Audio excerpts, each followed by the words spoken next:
What does this conference mean from an NRF perspective? The conference is coming to Africa for the first time, and that has got a particular significance for us as a country and for our national research infrastructure platforms. It's testimony really in a way that we have research infrastructure facilities that are recognized by the scientific community globally. And in this case, Itemba Labs is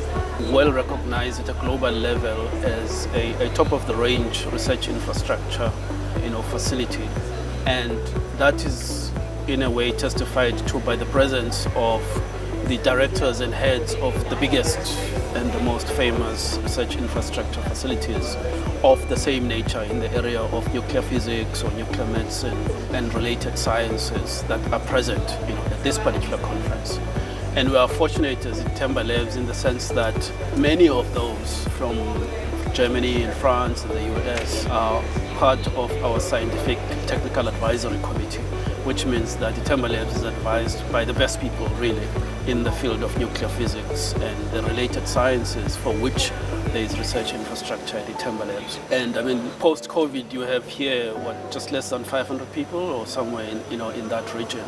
That means that people have committed to come out here and see for themselves, not just what nuclear physics is taking place in this country, but also the research infrastructure that we have at Itemba Labs, in which Itemba Labs acts as an anchor at a national level and as a gateway to other global research infrastructure of a similar kind and size, at a global level. But most pivotally for us is that it's happening at a time when we are nearing the commissioning of the SAFE project, which is going to change both the scientific and isotope production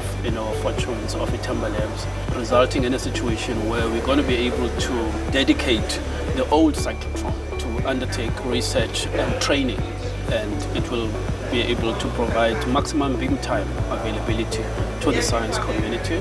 while the new cyclotron will be dedicated to producing and selling radioisotopes. But the next step is the production of exotic beams that will enable us to do new types of isotopes, both from a research side as well as a clinical application side, where, for example, we're looking at production of what are called theranostics, which are isotopes that are able to both locate and treat cancer in the body all at the same time. So we're really excited and really honored to be hosting the conference. Have you been able to pop into any of the lectures, and was there anything that you found really impressive? Yes, I've been, and obviously I'm more looking at what new research infrastructure in the area of nuclear physics is being developed across the world, and what are the lessons that we can glean from that. And for me, the famous one is the rare isotopes facility that's being built, that's just been finished in the US, which is a massive project that's taken 14 years, $730 million, But the fascinating thing for me about it is the fact that it was built by the user community, not just by the facility itself or the US. It's built by the user community from across the world. And that's a lesson for us, where in the development and acquisition of our research infrastructure, a large part of it we are dependent on commercial companies to produce the research infrastructure. But in this case, these guys have collaborated with scientists and engineers and technologists from across the world to build the instruments and the components, even systems in some cases, for that facility. And I think that we have a challenge in this country to say, how do we develop a technical cohort, a scientific and technical cohort that can make the things that we need to underpin and to support our research infrastructure and the science that is enabled by that. It then suggests that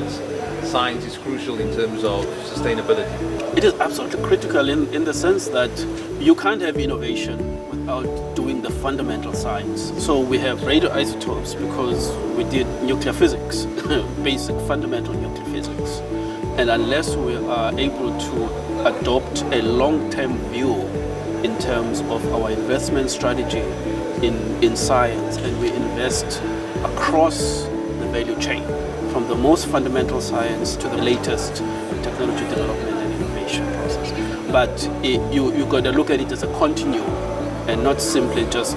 sit at the end and look for what are the products that are coming out of the system. So the fact that this year we're celebrating the International Year of Basic Science for Sustainable Development is a recognition exactly of that. Because many of the things that we take for granted today, cell phones and touch screens, those applications and innovations have resulted from decades past